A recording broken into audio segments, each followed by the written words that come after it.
범죄 수익이 범죄 재산은 일반적으로 10년이 지나면 공소시효가 완성되어 처벌받지 않을 수 있습니다. 이런 부분은 사기죄의 경우에는 공소시효가 정지될 수가 있고 일부 재산범죄는 10년이 지나도 처벌 가능할 수 있습니다. 라고 나옵니다. 범죄 혐의가 인정되면 일정 기간에 공소를 제기해야 되고요. 이 기간이 지나가면 공소시효가 완성되어 처벌받지 않습니다. 사기죄의 경우에는 피해자가 10년 이내 피해를 인지하지 않았거나 알고 보니까 사기였다, 돈을 갚는다 하더니 네, 피고인이 도주하거나 자백하지 않은 경우 공소시효가 정지될 수 있고, 도망치면 이제 공소시효가 정지된 상태로 있다라는 거죠. 사기죄의 경우에는 계속될 수도 있어요. 횡령 및 배임죄는 10년 이상 징역에 해당하는 범죄는 공소시효는 10년이고 일부 횡령인 배임죄는 10년 지나도 처벌 가능하다고 나와 있습니다. 범죄 재산의 처분, 범죄로 얻은 재산은 몰수될 수 있다. 그래서 이득액에 따라서 특정 경제 범죄 가중처벌법이 적용될 수 있다. 계산 권리는 이렇게 그래서 이런 변호사를 통해서 이의를 제기하거나 재판에 대비할 수 있다. 10년이 지난 경우 공소시효가 완료된지 확인해야 됩니다. 사기죄 공소시효가 정지됐는지 확인해야 됩니다. 그래서 변호사를 통해서 판단을 받는 것이고 법률 판단을 조언을 권하게 놨습니다. 범죄의 수익 등의 수수 정황을 알면서 범죄의 수익 등을 수수한 자는 그리고 10만 원이라도 받으면 안 돼요. 그래서 3년 이하의 징역과 3조 2천만 원의 벌금에 해당하게 됩니다. 통장을 제공한 자도 다 처벌을. 근데 얘 현행법이 아니라는데 범죄 수익은이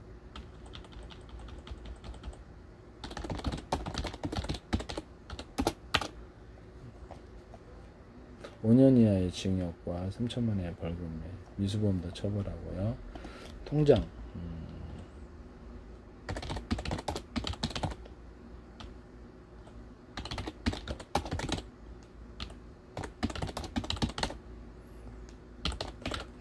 범죄 통장 제공자는 일단은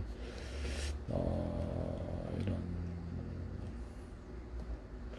명의자는 3년 본인의 과실 착오로 인해 통장이 범죄인 목적으로 사용될 경우에 명의자는 3년 이하의 징역과 5천만 원, 2천만 원의 벌금 이렇게 해당되고요.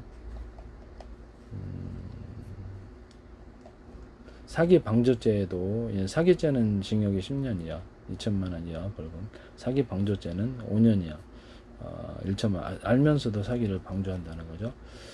이런 부분을 말씀을 드립니다. 주도자는 일단 여기 10년 이상 구형, 일반 처벌 수행, 범죄 조직에 대해서는 15년 구형입니다. 주도자, 보이스피싱 같은 경우, 전자금융거래법 위반 구형 기준이 보이스피싱 이것은 15년 이렇게 돼요. 피해 금액이 클 경우 특정 경제 가중 처벌법 적용 최대 무기징역에 해당합니다. 가담자, 중간관리자는 7년 이상 구형 또는 5년 이상, 단순가담자는 5년 이상의 구형에 해당하게 됩니다. 이런 부분을 말씀을 드립니다. 네. 대포통장 같은 거 함부로 사기죄의 공범이라는 거죠. 그래서 구속수사가 이렇게 이루어지고 있다라고 합니다. 최장 12년 동안 금융거래를 통장을 개설할 수 없다든지 제한을 받게 됩니다. 그래서 사회생활에 굉장히 어려움을 겪습니다. 현금으로 다 보관해야 되는데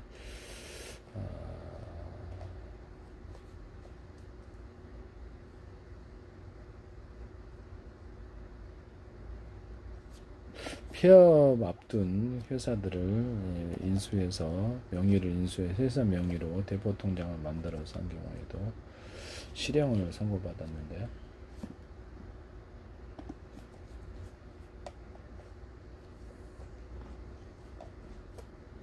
그 다음에 이런 것을 보이스피싱 조직의 범죄단체 조직 활동, 이렇게 전자금융거래법 위반, 사기방조 이런 혐의로 구속기소.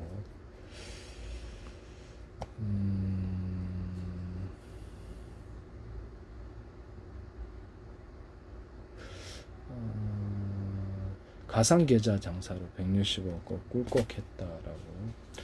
허위로 온라인 쇼핑몰을 만든 뒤에 가상계좌를 범죄 조직에 넘겨주는 수법으로 100억이 넘는 수익을 챙긴 폭력단체 조직원이 무더기로 검거됐다. 그래서 가상계좌를 만들어서 범죄 조직에 넘겨줘가지고 이쪽으로 입금하라 그래가지고 거기서는 이제 허용이 되는 거죠. 그럼 캐시로 형성이 된다는 뜻입니다. 거기서는 다시 빼갈 수 있고, 그렇게 해가지고 가상계좌 장사도 있다라는 것들이 나오네요. 참 재밌네요.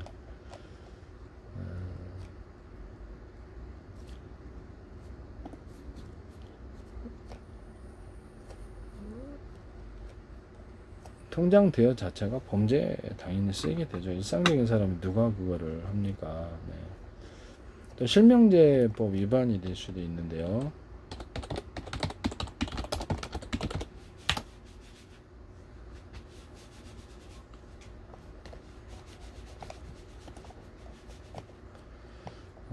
불법 행위 목적의 차명 또는 무기명 거래 시에 5년 이하의 징역 5천만 원의 벌금에 처합니다.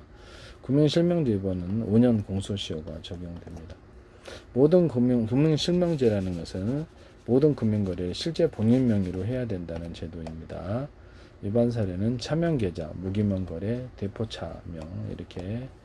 부동산 실명제는 부동산 등기를 실제 소유자 명의로 해야 된다는 제도인데, 위반 사례 명의신탁 약정 차명 등기 이렇게 해서 있습니다. 명의수탁자는 3년 이하의 징역과 1년 1억 원 이하의 벌금에 처할 수 있습니다. 그 다음에 부동산 가액의 30%를 과징금을 1년 경과시 10%의 과징금이 부과될 수 있다. 부동산이 뭐 한 100억이면 그렇죠. 30억 이상 내야 될 것 같네요. 부동산 실명제 위반은 신탁자가 7년, 수탁자 5년 공소시효가 적용됩니다. 금융실명제 위반은 탈세, 자금 세탁, 뇌물, 다양한 범죄에 악용될 수 있다. 남의 그렇죠 그 카드를 함부로 이렇게 쓰는 것도 금융실명제법 위반으로 들어갑니다. 쓰시면 안 돼요. 부동산 실명제 위반은 부동산 투기 및 불로소득을 발생시켜 경제적 불균형을 처리할 수 있다.